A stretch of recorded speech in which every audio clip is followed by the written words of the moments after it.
Now, without further ado, it is my great pleasure to introduce today's presenters. We have Florence Patterson. So Florence is PICEI's, one of PICEI's founders, and she lives in Brasher Falls. And yes, one of the visionary founders of Pamoja International Cultural Exchange, which PICEI is the acronym for.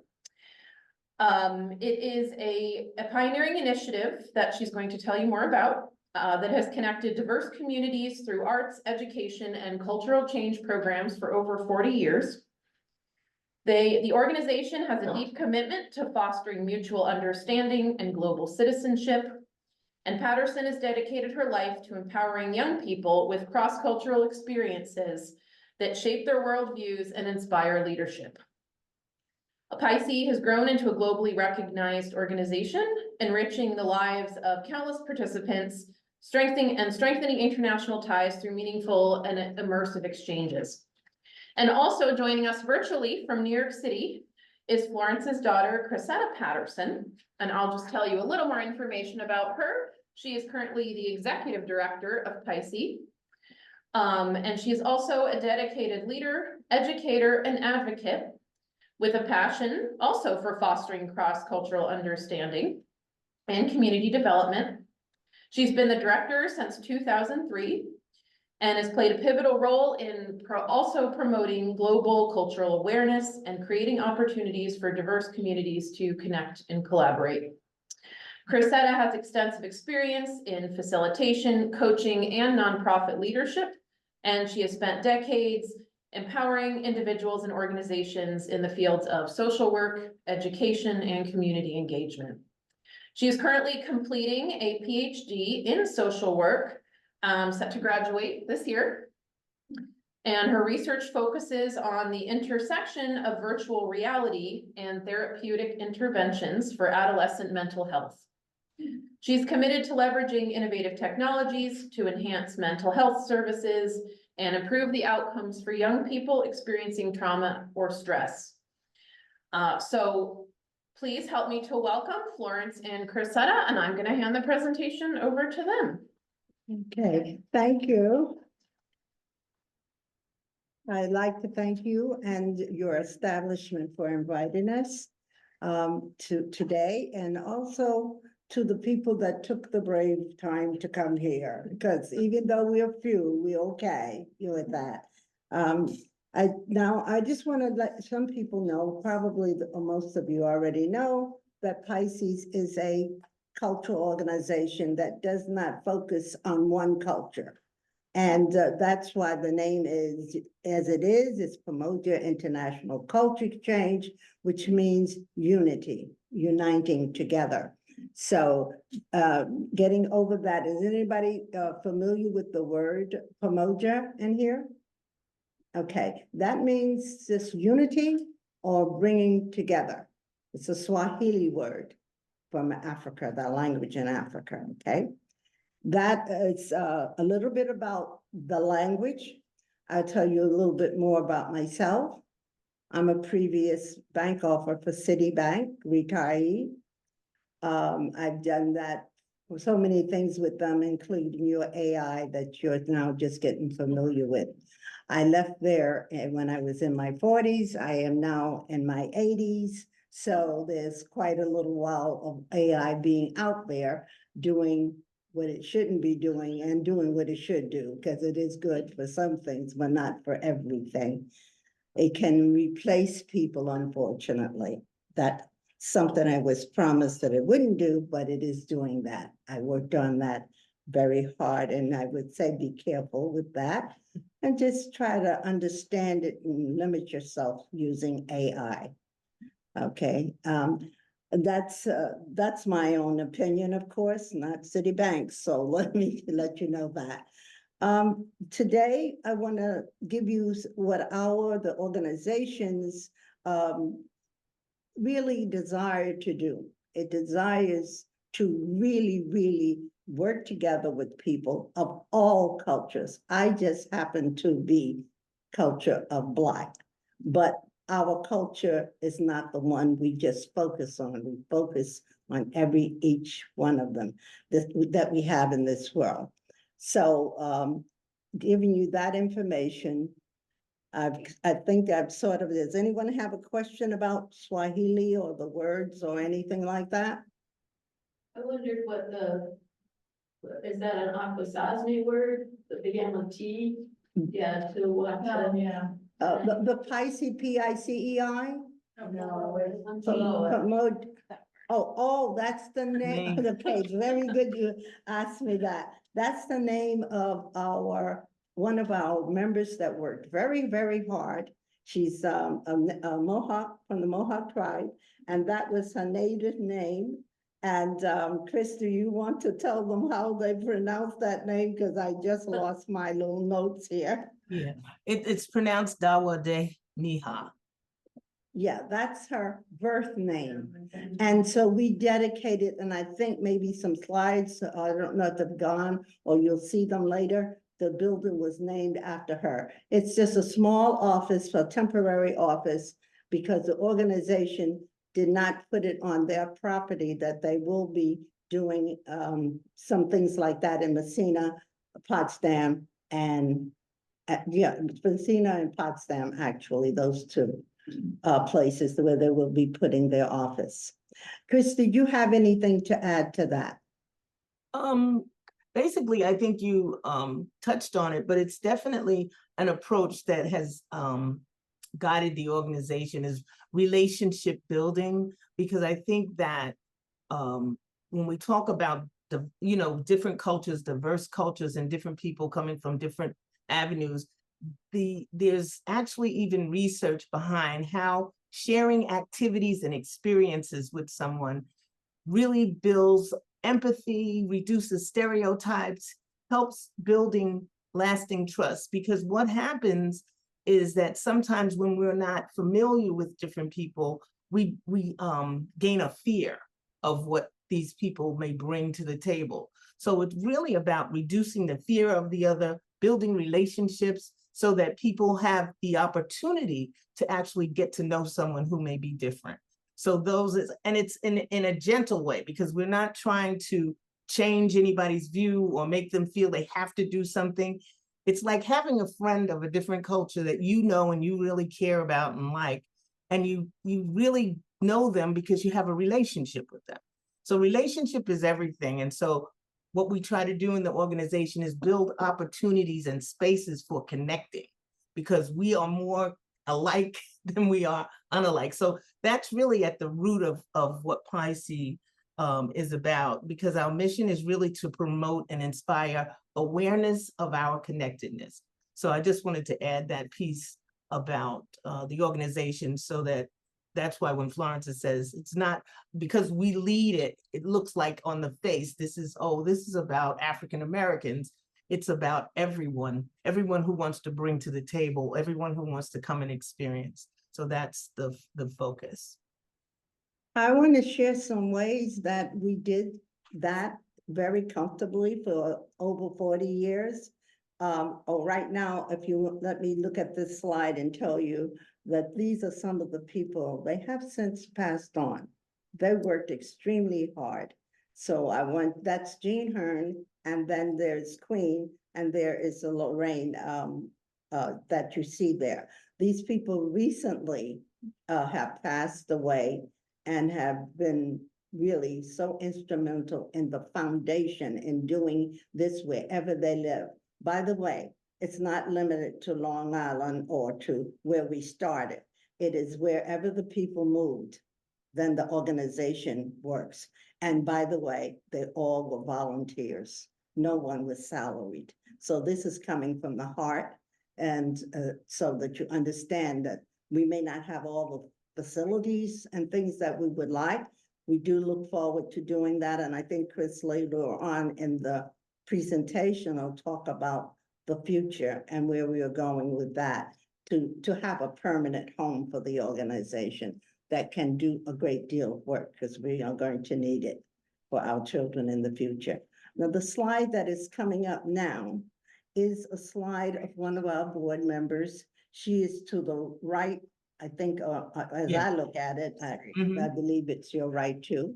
that her name is Julia Moss. She is a part of history. Unfortunately, like I said, age catches up with us. And also the fact that she is also traumatized from the lynching that took place of her brother. And that was done a while back. So you'd think, oh my God, she must be over it. But unfortunately, trauma stays with you forever. She recently took the stroke when she was getting ready to go and bury her other brother's ashes in the South. And she was deathly afraid of going south again. Unfortunately, it was so much that I feel that's how the stroke came on, because we tried to tell her, you'll be all right. But somehow, if you live a trauma, you can't always as easily change that way of thinking. So unfortunately, she's in a stroke state right now. We also have a member of our board that has a stroke. I'm just recovering from not being able to walk. So I think that it's time for some new blood, really. And they are trying to do that. And Chris will talk to you later about what she is going to do along with the other members that are a little bit younger. Oh, sorry. Do you want me to go back? Oh, no, I wanted to know if you could go back to that photo. I just wanted to explain that this was actually a gift from President Obama and Michelle Obama to Julia Cheney Moss because of the killing that happened in 1964. He was actually associated with, you probably heard of Andrew Goodman and Michael Schwerner. Those were the three actual advocates for voting rights. And this is actually a photo of them getting the award for the Medal of Honor for that experience. So I just wanted to clarify what this actually was that you were looking at. Okay, we can go. Yes, but I was trying to say the different ways that we try to bring people together, really, not talking anybody's culture, just having conversation. Just like it could be that we're having a tea party, or as you may say, or you're having dinner. We just come together in different times in different ways. And for the children, we try to have things like the Power Wheel Derby. You would say, well, what culture is that? But it's allowing the children to all participate in something together where they all can be winners. And we don't have a winner and loser type thing. And we did a lot of things with the schools. One of the things that we did was a scholarship award. And it was that all you had to do to be able to get awarded any money was to look at your own culture, investigate, try to talk to somebody that you know, and then about another culture, and then write that or make that demonstration on whatever you want. Some people did a prayer cloth. Some people did a map with the figures on it. You could write a composition. We didn't restrict how you wanted to express that culture, but they had to first look at their own. That was part of the deal. You have to know yours, and then let's look at someone else's, write or do your report or your drawing or your art on the other culture. So that was one way in the schools. And we've had children with awards in Messina, Moira, the Mosquito School, Moira, Salmon River, to name a few, because some are in New York too, that also had awards, but locally, those are the ones that have been in our award picture. Now, the next picture I see that's up, it's me trying to let one of the officers of bank of CCOM thank her for the support, because we have no budget, so we have to go around begging. I said I became a professional beggar, really, because I have to go and can you help us out with this? But they have been a supporter of our magazine, taking an ad, because magazines are very expensive, especially when you're doing them in color and professionally done. And then I think the other picture that you see right now is the daughter of Jane Hearn, and the granddaughter and her children. But unfortunately, Jean passed away before the children were born, but I know she sees them. And then on this side, it looks like, oh, that's one of my great grands. Yeah, okay. Yes, and her name is Sire. And I don't know where she is right there. She's Chris, on one do of you the know? cruise trips that we took. Oh, okay. Oh, That's- because I couldn't see it that well. I'm about to have some eye operations anyway. But yes, she went on the cruise. There, down at the bottom, there's businessman. That's the son of Betty Swamp, who was one of the best fundraisers in town, because I'm not good with that, but I like to give everything away. So, but she's good with fundraising, and unfortunately, she's no longer with us.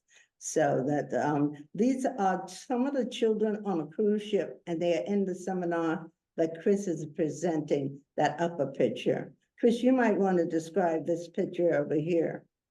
Oh, well, these are just participants. Several of them on the right-hand side were actually participants that came on the cruise with us. Again, it was just a gathering of individuals, because on cruises, some of you've been on those, you do intermingle with a lot of variety of different people. We actually have workshops during our cruise, where we have people and guests from the cruise ship can come on board and talk about their experiences, where they're from, and learn different things. Sometimes there's somebody that speaks a different language that no one's familiar with, and they learn to say hello. So it's like different things like that we do in the activities.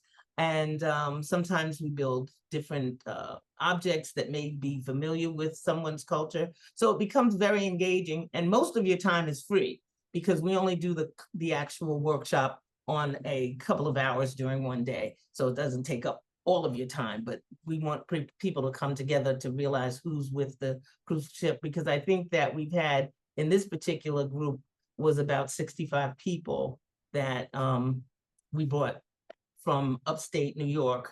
A lot of them came from the Akwesasne, the reservation, and then from the general community as well. Mentioning Akwesasne, I just want to share with you, when I first came up, it was very difficult. I found that the Native people were ashamed of who they were. They didn't want to speak their language. And Jean, who I speak of, she was a Mohawk teacher, because she knew the French very well as her own native language, due to the fact that she was in one of the ones that had to go to the resident schools over into Canada. And often when she would talk about it, she would tear up, because of the experience that when she got home, then that's where she had to speak her own language, and was able to express to her mother, because her mother didn't speak English at all. And that to her was some type of trauma, the fact of having to go on the little boat over, sort of like a canoe boat, not even a real big boat, and returning home. And that's when I saw the pain that a culture can have. Even some people don't even know their culture. I'll ask them, well, do you know anything about it? And most of the time they don't.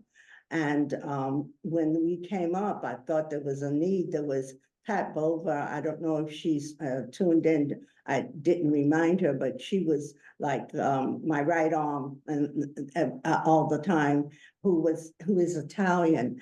And we saw that the need was there, because we knew how to love each other without any kind of thing. We couldn't understand why other people weren't, but you only have to be exposed to know that you can love completely anyone, if you want to think of it as yourself.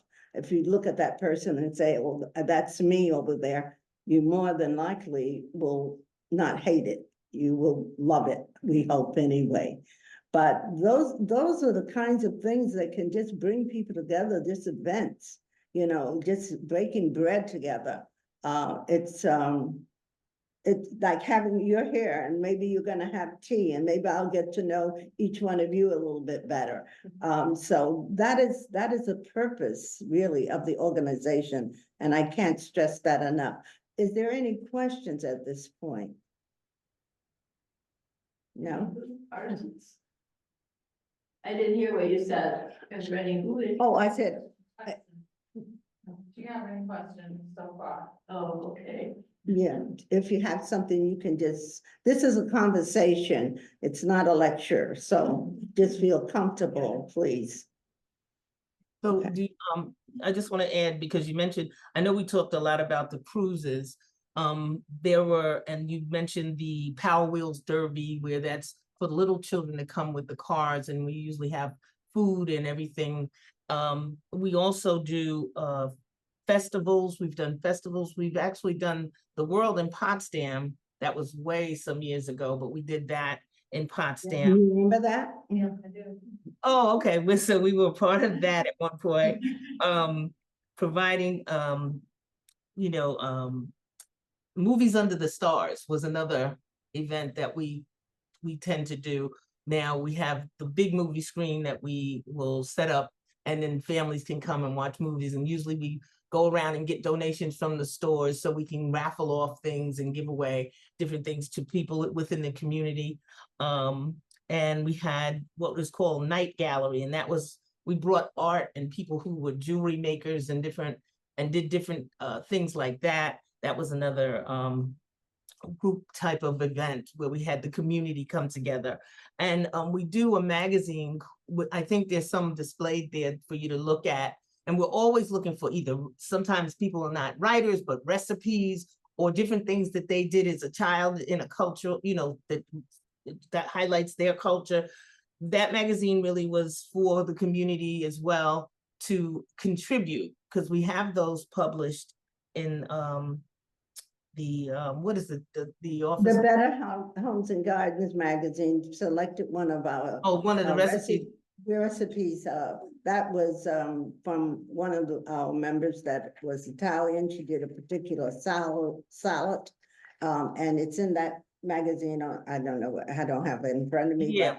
but it's one of the very nice ones, that they wouldn't have, I don't know how they found out about it, but we did, students put together the cookbook. Oh, right. Since you mentioned that, and Mhm. that was done with, I think, in the Salmon River School, the high school students, they did the cover, they did all the inserts in between, and they were all given things, because when you involve the community or you involve children, they learn more about it. Now, every recipe in there is a genuine recipe from the person of that culture. In other words, we didn't gather them up. They were taken by real people. So we are thinking of trying to do that same issue, but done better, because I used someone locally, and the magazine had some errors, that the pages were upside down and stuff like that. So we were like, that's why we say, I have some here.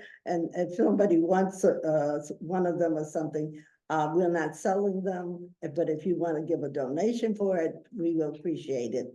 That's should be some of them over there, I think.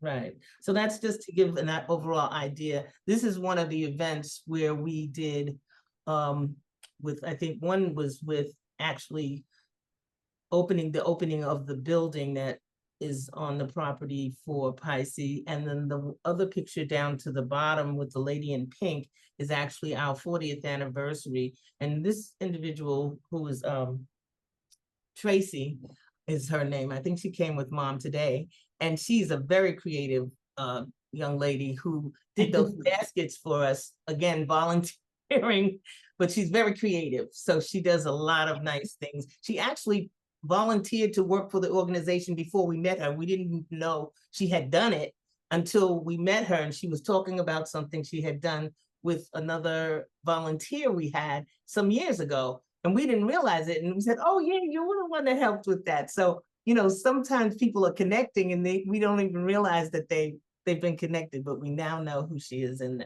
Tracy is really a gem. So, okay, so are there any questions at this point? If not, I'll try and talk to, well, that's more or less another cruise that they're on those Yeah. pictures that you see. Mhm. Travel is the best thing going. So we're gonna work on, the organization's gonna work on trying to get travel sort of come to you, because not everybody wants to go now with planes dropping out of the air so often. I don't think too many people want to fly anywhere. And sometimes you have to fly somewhere to get on the ship. So at any rate, we are working with the government here in Canton to go into, and Chris will explain that, I think, when she Yeah, starts I'll with get to that. forward looking. But it'll give you an idea that we're not sleeping on that, because travel is the best education you can get. I never was, and I'm still not, as a matter of fact, in the category of anybody with money, but I always took my kids around the world. And I think when you take them very early in life, they begin to see other people and begin to learn while they're enjoying a vacation. And so, because when you walk and you go to Paris and you walk on the cobblestones on the street of Versailles, and you go into the palace, and then when you go back to school and you look in your book and you're reading about it, it makes a lot more sense. So we want to try and work with that, where they don't have to have the money to travel, but to bring the travel into them. I didn't mention that one of my pride and joys in my life is working for the Peace Corps.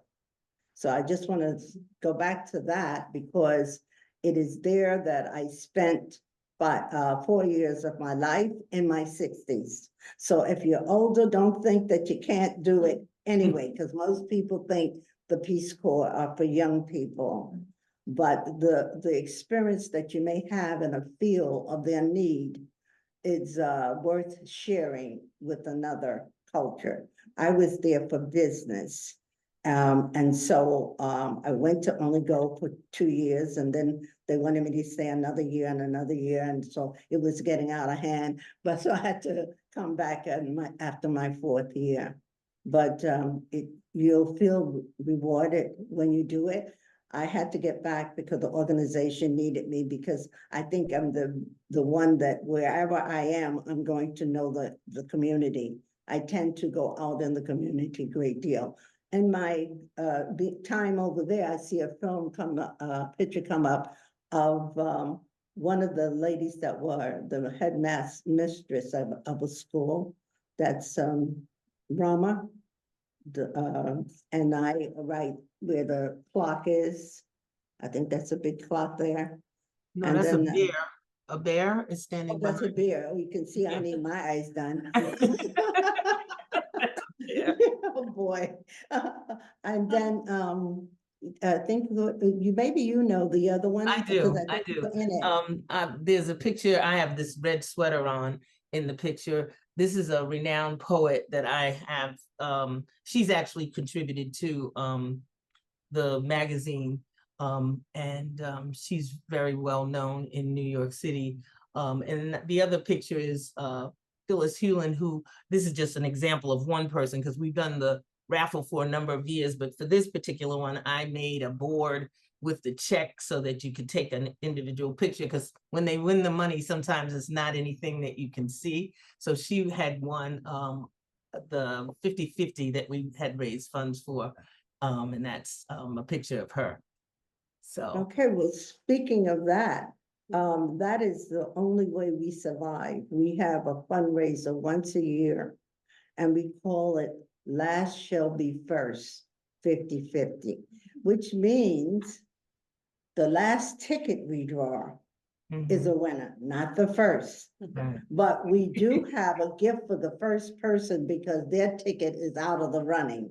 We only print 100 tickets. We only intend to sell 100 tickets. We don't sell the full thing sometime, but they're in like segments of $10 each line. So somebody could just buy a line and could win the 50-50, whatever that total amount is. So it's a way of trying to give back to the people.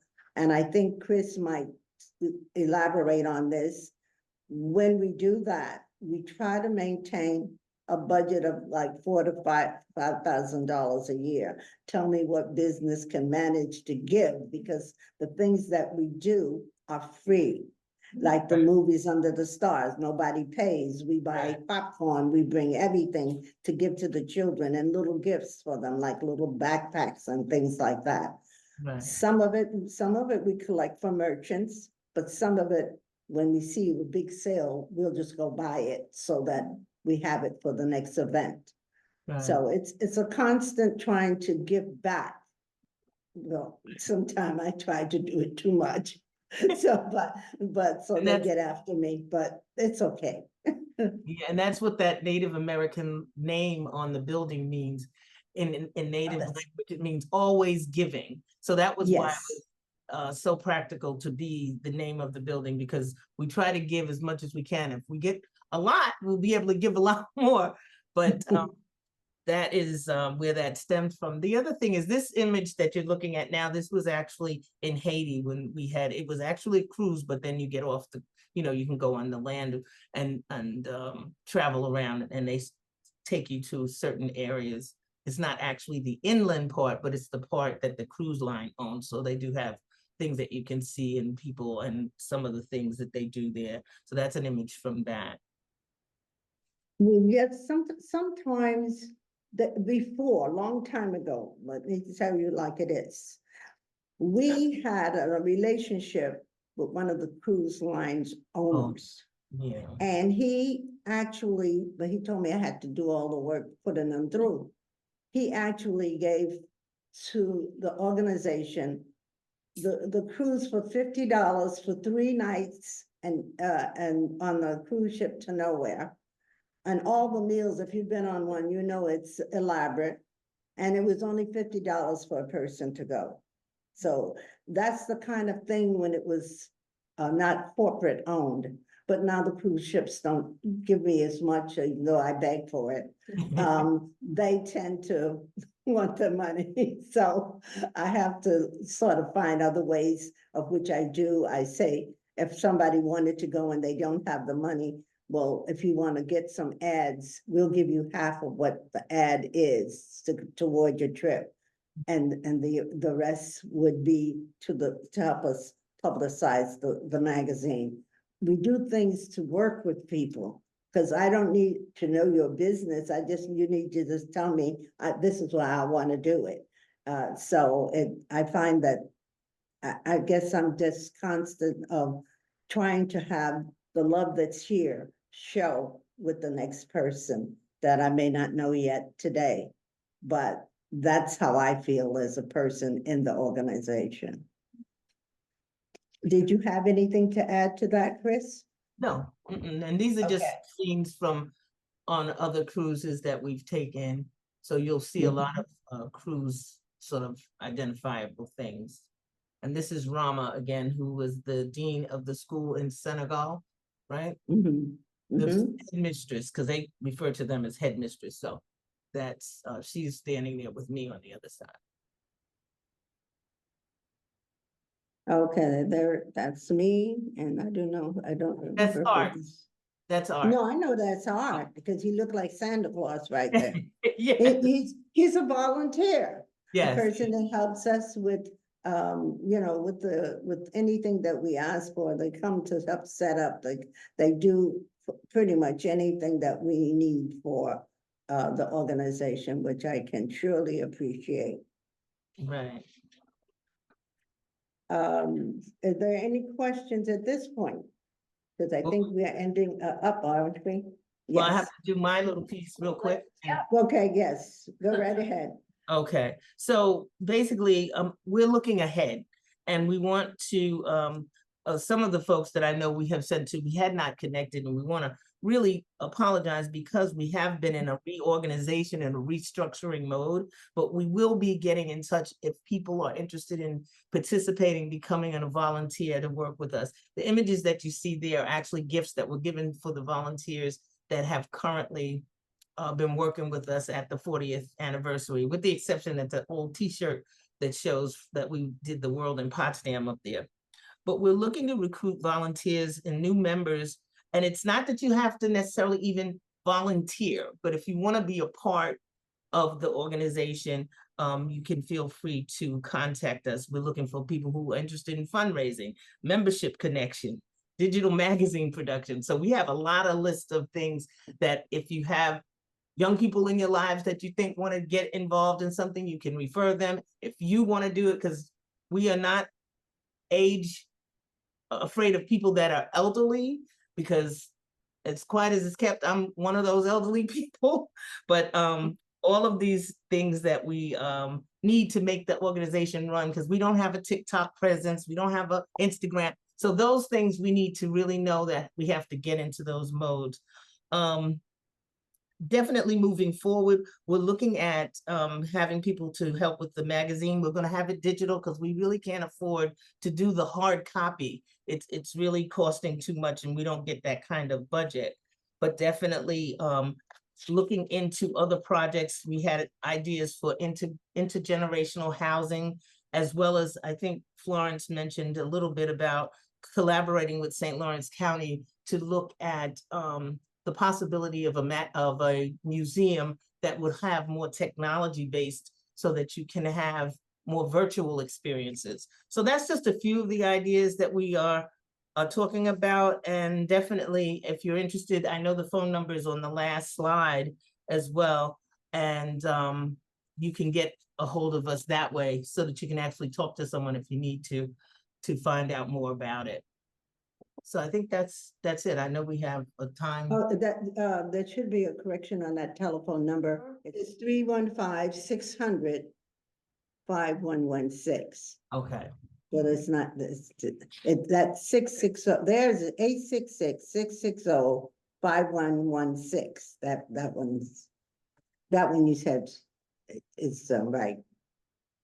All right, so now you're gonna open up to questions or comments or? And anything. Yes.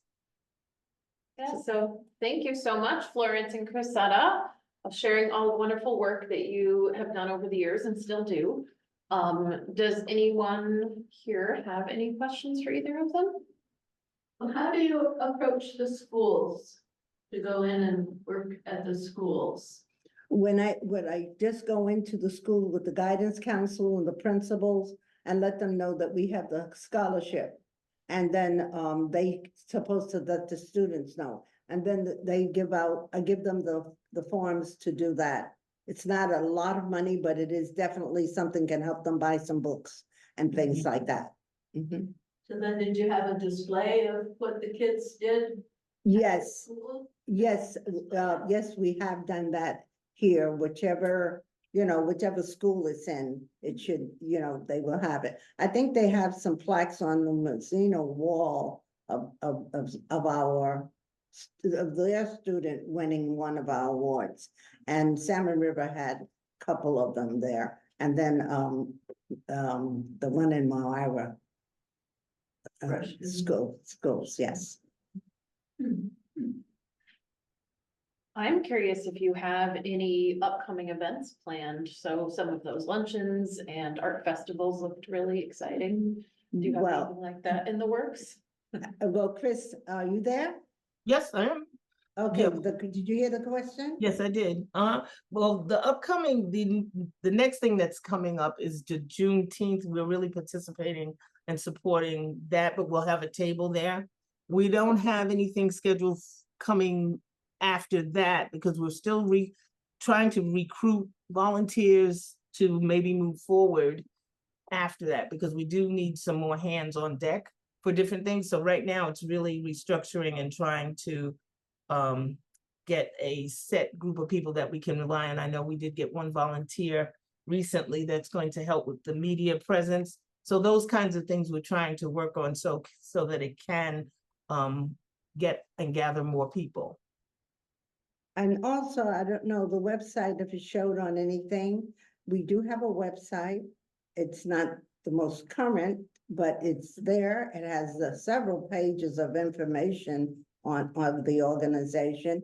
And it's a very simple website.